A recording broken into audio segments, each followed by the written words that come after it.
दोस्तों आज फिर आ गई हूँ डीगल टोल प्लाज़ा के पास। संडे है, आज 22 जून और आज जो है सूर्य का आर्द्रा और नक्षत्र में प्रवेश भी हो चुका है। मतलब ऑफिशियली जो रेनी सीज़न है मॉनसून उसकी शुरुआत हो चुकी है। और 10 जुलाई को है गुरु पूर्णिमा, तो श्रावण का महीना शुरू हो जाएगा 11 जुलाई से। आपको पता ही होगा जो लोग फॉलो करते हैं इन चीज़ों को कि हर महीने में मतलब जो लूनर मंथ होता है तो 14 या 15 दिन के दो पक्ष होते हैं। एक जो है अंधेरा पक्ष जो होता है इसको कृष्ण पक्ष कहते हैं, और जो ब्राइट हाफ होता है मतलब जिसमें चंद्रमा बड़ा होता जाता है और पूर्णिमा के साथ ख़त्म होता है, वो शुक्ल पक्ष होता है। तो जिस दिन पूर्णिमा होती है वो उस मंथ का एंड होता है। तो मतलब अभी जो गुरु पूर्णिमा आने वाली है ये आषाढ़ महीने का एंड है। आषाढ़ महीने का जो पूर्णिमा है जिसको गुरु पूर्णिमा कहते हैं उसके साथ में आषाढ़ का महीना एंड हो जाता है। इससे पहले वाली जो पूर्णिमा थी वो ज्येष्ठ के महीने का एंड था। तो इसी तरह हर लूनर मंथ का जो एंड है वो पूर्णिमा के साथ होता है। इसको पूर्णिमांत भी कहते हैं कि मतलब पूर्णिमा के साथ ख़त्म होने वाला मंथ। तो अभी रिसेंटली जो है एक बड़ी दुखद खबर आई है, पिछले 3-4 दिनों से हर सोशल मीडिया पे चल रहा है। जिन्हें नहीं पता वो भी जान गए होंगे, जिन्हें वाइल्ड लाइफ में कोई इंटरेस्ट नहीं है उन तक भी खबर पहुंच गई होगी। और वो खबर ये है कि जो रणथंभौर की बड़ी आइकॉनिक और फेमस टाइग्रेस थी एरोहेड, उसकी डेथ हो गई। डेथ उसकी होने ही वाली थी क्योंकि बोन कैंसर था, काफ़ी समय से मालूम था। पिछले 2 साल से सफ़र कर रही थी वो बोन कैंसर से, और वो कैंसर डिटेक्ट होने के बाद ही उसका एक लिटर और पैदा हो गया, मतलब 3 बच्चे और पैदा हो गए उसके। तो उन बच्चों को बड़ा करने में वो जिस तरह से मतलब उसको तकलीफ़ हुई वो बड़ी ही दर्दनाक थी। और अभी रिसेंटली अब तो सब अडल्ट हो गए थे वो कब्स, 2 साल के ऑलमोस्ट हो गए हैं।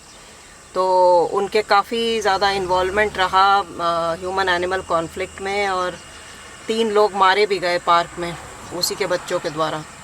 तो उनको रिलोकेट कर दिया गया, और जैसे ही लास्ट वाले बच्चे को रिलोकेट किया और एरोहेड ने दुनिया छोड़ दी। तो ये देखिए बड़ी इम्पॉर्टेंट चीज़ है। मैंने पहले भी आपको कई बार कहा है कि पशु पक्षियों में जो प्रकृति की समझ है, मतलब एक जो भगवान का जो एक प्लान होता है, हर प्राणी को उन्होंने अलग अलग कारण से बनाया है, उसका एक रोल है पूरी दुनिया भर में। हम इंसान क्या करते हैं कि हम दुनिया में आने के बाद ये समझने लग जाते हैं कि हम रूलर हैं, हम रूल कर रहे हैं, हम कंट्रोल कर रहे हैं चीज़ों को, हमारे अकॉर्डिंग चीज़ें होंगी। लेकिन वो सच नहीं है।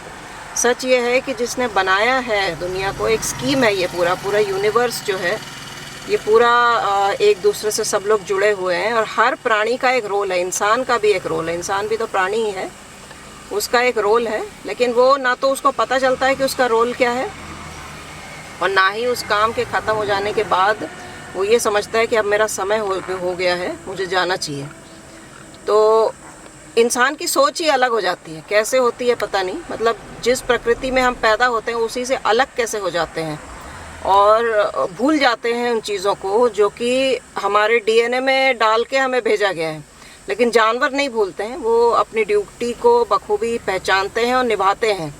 और जैसे ही वो समय ख़त्म हो जाता है, ड्यूटी जैसे ही उनकी ख़त्म हो जाती है, जिस चीज़ के लिए वो आए थे जैसे ही वो ख़त्म हो जाता है तो चुपचाप चले जाते हैं।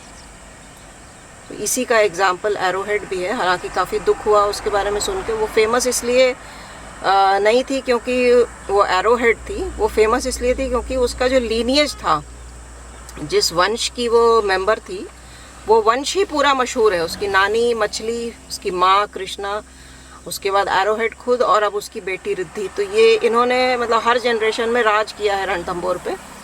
तो यही एक खबर थी जो कि बड़ी इम्पॉर्टेंट थी, इस समय सोशल मीडिया में हर जगह चल रही है। तो इसलिए इसको मैंने सोचा कि अपने वीडियो में भी मुझे अपने थॉट्स व्यक्त करने चाहिए। ये दोस्तों वुली नेक स्टॉक बैठा हुआ है, इसी टावर पे इनका नेस्ट था। वो नेस्ट तो गिर गया है, काफ़ी साल वैसे चला वो। मैंने लगभग 3 साल तक लगातार 2021 से 2024 तक उस नेस्ट को देखा उसी जगह पे, लेकिन इस साल वो गिर गया था। तो अभी ये वुली नेक स्टॉक यहाँ पे बैठा हुआ है, और ये सोच रहा होगा कि ये आ गया ऊपर, यहाँ पे आके बैठ गया। हालांकि एक ही है अभी, इनका पेयर रहता है यहाँ पे, इसी एरिया में रहते हैं ये लोग। और अब ये डेफिनेटली नया नेस्ट बनाएंगे क्योंकि ये नेस्टिंग साइट कई सालों तक सक्सेसफुली चला इनका, तो मोस्ट लाइकली यहीं पर नेस्ट बनाएंगे। अब जो मैंने 2 हफ्ते पहले जो वीडियो डाला था, जिसमें हाउ मतलब बर्ड्स कोलाइड विद टेक्नोलॉजी करके ऐसा कुछ उसका टाइटल था, कि जो हमारी तकनीकी जो एडवांसमेंट्स हैं, जिसके अंदर पावर जनरेशन है, विंड पावर जनरेशन और हर तरह का पावर जनरेशन, उसके साथ पक्षियों की भिड़ंत कैसे होती है। तो ये देखिए, ये इसका एक बड़ा सही सटीक एग्जांपल है आपके सामने। बिजली का टावर है, इसके ऊपर ये नेस्ट बना रहे हैं। और उस वाले वीडियो में मैंने ये बताया था कि जो जैसलमेर में विंड पार्क है, वहाँ पर लोगों ने स्टडी किया था कि कौन से बर्ड्स ऐसे हैं जिनकी बॉडीज सबसे ज़्यादा पाई गई उस विंड पार्क में, जो टर्बाइंस हैं उनके आसपास। तो वो रॉक पिजन्स थे, और रॉक पिजन्स को उन्होंने देखा कि वो उन विंड मिल्स के विसिनिटी में, मतलब उनका जो कुछ विंड मिल का कोई पार्ट है उसके ऊपर ही उन्होंने नेस्ट बनाया हुआ था। तो ऐसे ही देखिए, अब ये वुली नेक स्टॉक जो है ये यहाँ पे नेस्ट बनाएगा। हालांकि ये टावर सेफ है, इस पे इनको इलेक्ट्रिक शॉक नहीं लगेगा, लेकिन हाँ, ये जो ऊपर जो तार हैं, हाई टेंशन लाइंस जो जा रहे हैं, इसके साथ अगर इनकी बॉडी टकरा जाएगी तो इनको शॉक लगेगा। अगर ये तार पे बैठेंगे तो इन्हें शॉक नहीं लगेगा, क्योंकि पैर से इंसुलेशन होता है। लेकिन बॉडी अगर टकरा गई तारों के साथ, या टरबाइंस जब चल रहे हैं उसके ब्लेड्स के साथ टकरा गई, तो निश्चित रूप से इनकी मौत हो जाती है। बारिश का मौसम आज भी है, और पिछले हफ्ते में काफ़ी अच्छी बारिश हुई है, और इस बार तो बारिश ज़्यादा ही हो रही है। अब ये नेक्स्ट मंथ और उसके नेक्स्ट मंथ में भी कंटिन्यू होगी या नहीं, ये बताना मुश्किल है। देखते हैं ग्रहों का मूवमेंट जिस तरह का रहता है। ज़्यादातर अभी जितने भी रिसेंट ईयर्स में आपने देखा है कि जो बारिश होती है वो बहुत ज़्यादा प्रोडक्टिव नहीं होती है, तो इतनी ज़्यादा हो जाती है कि नुकसान हो जाता है, या फिर कुछ जगहों पे इतनी कम होती है कि वहाँ भी नुकसान हो जाता है। तो ओवरऑल जब पूरे देश का कैलकुलेशन किया जाता है तो डेफिशिएंट ही निकलती है, क्योंकि कुछ एरियाज़ में जब कुछ एक पीरियड के लिए बहुत ज़्यादा बारिश हो जाती है, और कुछ एरियाज़ में जितनी बेसिक होनी चाहिए, एवरेज होनी चाहिए, वो भी नहीं होती है। तो ओवरऑल जो एवरेज पूरे देश का जब कैलकुलेट किया जाता है तो डेफिशिएंट ही आता है वो। तो अब देखते हैं इस साल कैसा रहता है। ये वाइट थ्रोटेड किंगफिशर मिल गया है रास्ते में, और मैं वापस जा रही हूँ। ज़्यादा देर तक मैं रुकती नहीं हूँ, क्योंकि इस एरिया में पूरा जितना भी अड्डा था बर्ड्स का, जो हैबिटेट था, वो काफ़ी हद तक जो है डिस्ट्रॉय कर दिया है लोगों ने, और अब यहाँ पर ज़्यादा बर्ड्स मिलती नहीं है। दूसरे साइड, सांपला के साइड मैं इसलिए नहीं जाती क्योंकि वो थोड़ा दूर पड़ता है, जाने आने में ही काफ़ी टाइम लग जाता है। ये जगह जितनी है उसका डबल पड़ता है वो। ये मेरे घर से करीब 10-11 किलोमीटर पड़ता है, और मुश्किल से 15 मिनट लगते हैं पहुँचने में।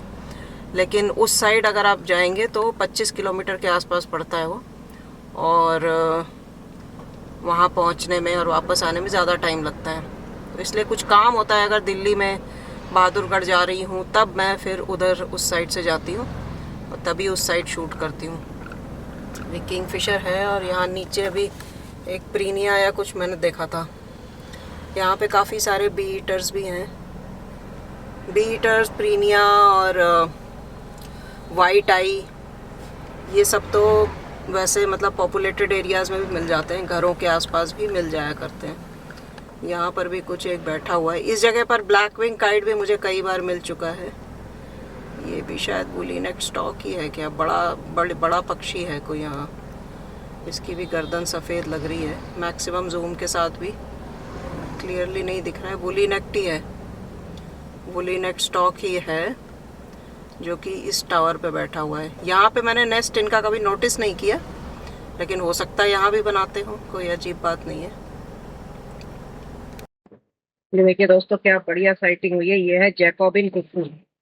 जैकोबिन कुक्कू मतलब चातक पक्षी, कुक्कू की फैमिली का है। जैसे कुक्कू, अब ये क्योंकि रोड के ऑपोजिट साइड में है ना, तो इसलिए बीच में गाड़ियां वाड़ियां जाते हुए आपको दिखेंगी। लेकिन ये साइटिंग बहुत अच्छी है, और मैं भी पहली बार जैकोबिन कुक्कू को कैप्चर कर रही हूँ कैमरे में। पहले कई बार देखा है, लेकिन ऐसी लोकेशन पे बैठा होता है जहाँ पे मैं इसको कैप्चर नहीं कर पाई। देखिए उड़ गया। तो ये जैकोबिन कुक्कू था, चातक पक्षी, जो कि मॉनसून के आने का इंडिकेटर भी है।